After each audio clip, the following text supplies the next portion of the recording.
This is a video about the end of your world. But to clarify, we're not talking about the end of our world here. In fact, we're kind of talking about the well-being of it.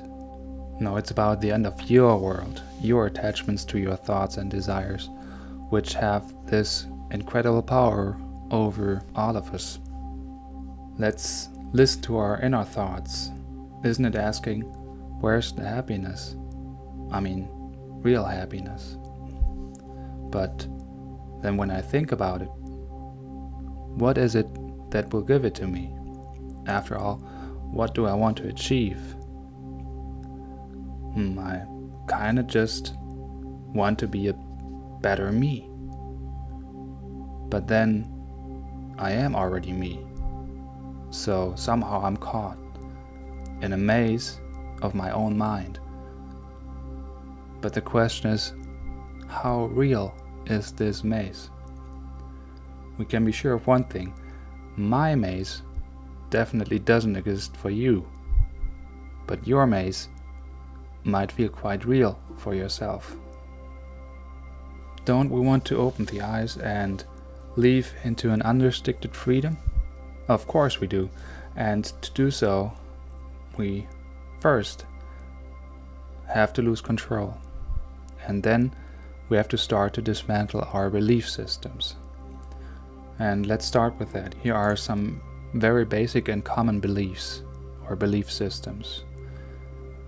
For example, what the society dictates is good, and I need to go along to be happy.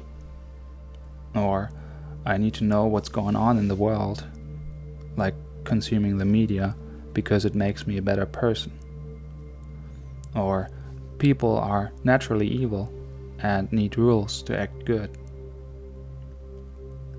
Well, if we all become aware of those beliefs and reflect on them, you will feel their falseness rather quickly, and maybe you are able to stop believing in them.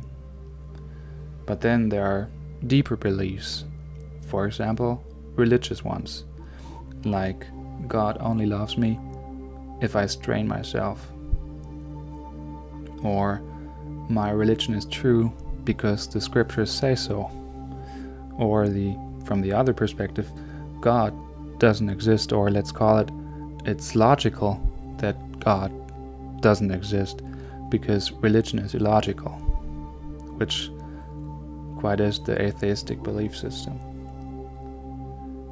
It is much more complicated to become aware of those beliefs like this, or even to dispel them, especially since they aren't even close to the roots, because even deeper lie other belief systems, the core paradigms of mankind, and they are our real maze. So let's start to open our eyes by looking at the following statements, and what you need to do is inquire on them to find out your own truth.